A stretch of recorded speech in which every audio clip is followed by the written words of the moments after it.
అందరికీ శుభోదయం. ఈరోజు గురువారము, బృహస్పతి వారం అంటారు.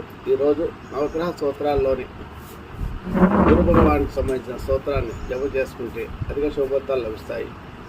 గురువు జ్ఞానానికి, విద్యకు, సంతానానికి కారకుడు, ధనానికి కూడా కారకుడు.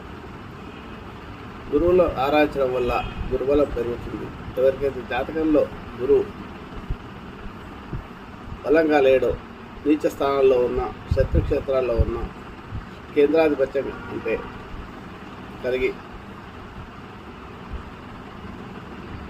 ఉన్న గురు మహాదశ, అటువంటి వారి గురు మహాదశ వస్తున్నా కూడా కొంత ఇబ్బంది ఉంటుంది. గురు భగవానుడు నైసర్గిక శుభుడు. ఇన్ని ఇబ్బందులు ఉన్నా కూడా గురువు ఇబ్బంది పెట్టి మంచి ఫలితాలను ఇస్తాడు.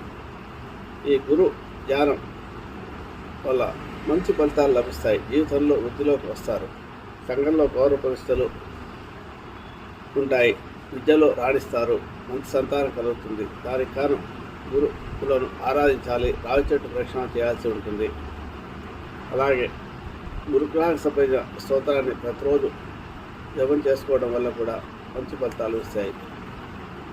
అది ఏంటంటే దేవానాంచ ఋషినాంచ గురు కాంచన సన్నిమం బుద్ధిమంతం త్రిలోకేశం తం నమః బృహస్పతి అనే గురుగ్రహ నవగ్రహ స్తోత్రాన్ని జపం చేసుకోవడం వల్ల 27 సార్లు ప్రతిరోజు గురు భగవానుడికి అనుగ్రహం లభిస్తుంది. అలాగే నిధయే సర్వజ్ఞాం విషయే పౌరోగ్నాం గురువే సర్వలోకనాం దక్షిణామూర్తియే నమః అనే దక్షిణామూర్తి స్తోత్రాన్ని కూడా ప్రతిరోజు 27 సార్లు జపం చేసుకోవడం వల్ల అనారోగ్య సమస్యలు తగ్గడమే కాక మంచి విద్యలో రాస్తావు. ముఖ్యంగా విద్యార్థుల పిల్లల చేత ఈ శ్లోకాన్ని చదివించడం, పిల్లల గదుల్లో ఉత్తర గోడకు దక్షిణామూర్తి పటాన్ని ఉంచి వారు ఉదయం లేవగానే ఆ పటాన్ని దండం పెట్టుకోకపోయినా చూడడము, దండం పెట్టుకుంటే మంచిది, నమస్కారం చేసుకోవడం ఉదయం లేవగానే ఈ శ్లోకంతో జీవితం ఉదయం ఆ రోజు ప్రారంభించాలి.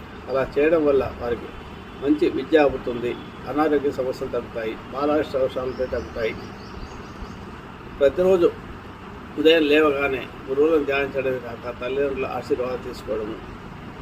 ముఖ్యంగా గురువారాల్లో ఏదైనా ముఖ్యమైన పని ప్రారంభించాలంటే తల్లిదండ్రుల ఆశీర్వాదం కానీ గురువుల ఆశీర్వాదం కానీ తీసుకొని ప్రారంభించండి. తప్పకుండా మీకు అంతా శుభం జరుగుతుంది.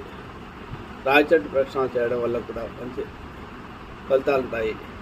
పౌర్ణమి రోజు రావి చెట్టు చుట్టూ ప్రదక్షిణ చేస్తూ ఓ మహాదేవేచ విష్ణుపత్నిచ దివి తన్నో లక్ష్మి ప్రచోదయాత్ అనే స్తోత్రాన్ని లక్ష్మీ గాయత్రిని జపం చేస్తూ 16 సార్లు ప్రదక్షిణ చేస్తే